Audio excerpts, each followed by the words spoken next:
Hi, welcome to The Ring Is Chosen. I am terribly ashamed because I'm not wearing my own t-shirts. And happy Valentine's Day out there to all you lovers, especially comic book lovers. This episode is going to be for you, so stay tuned. And speaking of lovers, here's my homosexual life partner, Crystal. Hi. We're not entirely compatible. Not at all. We haven't read anything in ages. It's been about 8 months. I know. And we have faces. We have faces to match the voices Yes, I know. of us just arguing Over comics. Nightwing's butt. Nightwing's butt. There's no arguing over Nightwing's butt. We love Nightwing's Chapter butt. 3 is wonderful. Yes.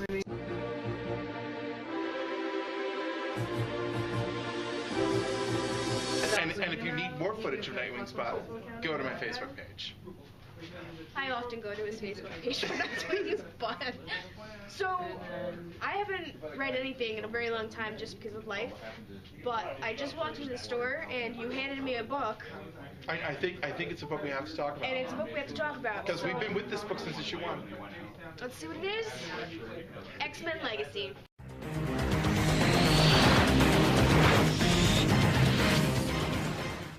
X-Men Legacy number 24. 24. This is the last David Haller issue.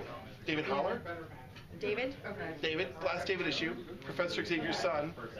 Or is he? Should we do like a take by take of my reaction of just reading the first page? Oh, hey, I haven't read a comic book in a really long time. You need to read this. Read it now. All right, I think I'll just read the opening page.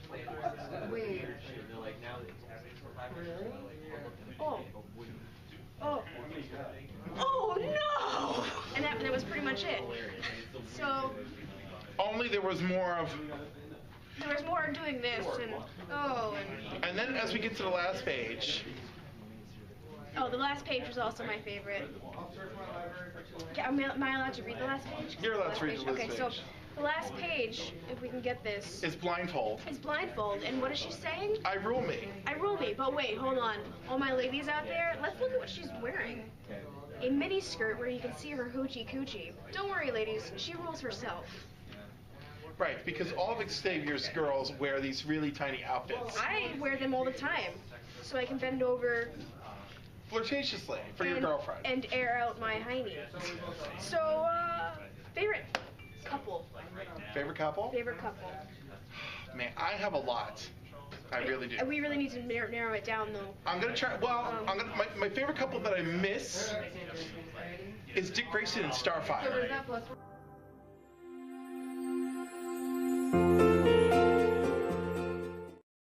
Okay. I love them. I have no classic Teen Titans because the new 52 has robbed me of them, and I loved every minute of it, and I miss it all. If I have a runner-up, it's Superman and Lois.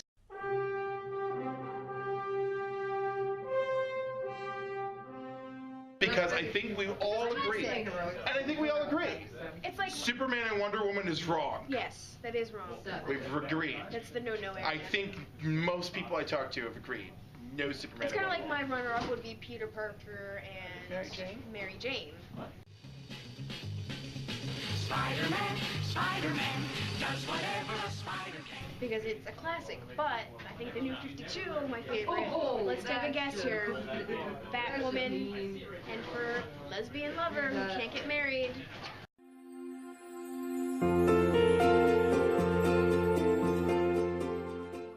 Oh, Because DC sucks. yeah, that's terrible.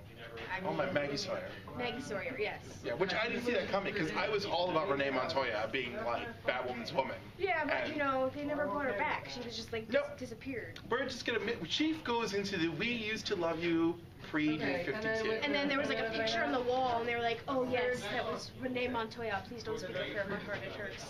Yeah, and then there's that issue where she actually mentions to Flamebird, like, "Well, you were running around with the Teen Titans, but that didn't happen anymore." No. Okay. No. Removed from continuity. Alrighty. It was one of the greatest storylines ever. If you go back and read Gotham, what was that whole Gotham line? Central. Gotham Central. Where Renee was great. Holy Yeah. crap, that was freaking awesome. And then the Batwoman in Detective Comics, also pretty awesome. So- 1, 2, 3, 4, 5. Which actually reintroduced Maggie, which was really nice. Okay, so we're gonna go and we're gonna harass other patrons of the comic book store and ask them about their favorite couples. I love harassing people. I do too. Who is your favorite fictional couple? My favorite fictional couple from The Walking Dead is Rick and Andrea.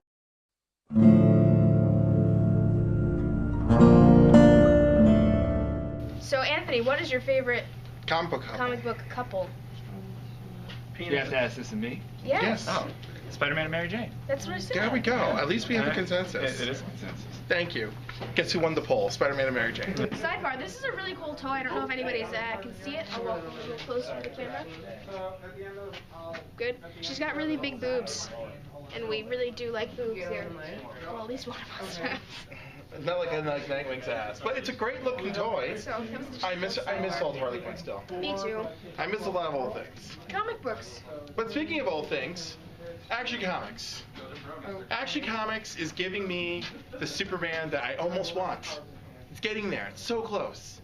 I mean, just change his costume for God's sakes, and then it's really good. Is it to the point where I can read it again? Oh, well, Action's great. So, like, Action gives us Greg Pak and Aaron Kuder, and it's Superman and Lois. I mean, not Lois, Superman and Lana in an underground city, and Lana is acting totally as fearless as Superman, and it's my first exposure to New 52 Lana, and I love it. I love every minute of it. I just want to go back and say, you said cooler. Kuder. What a D, with a D, if I'm not pronouncing properly. Doesn't matter. It just sounds weird. It does sound weird, but it's okay. But I'm loving it.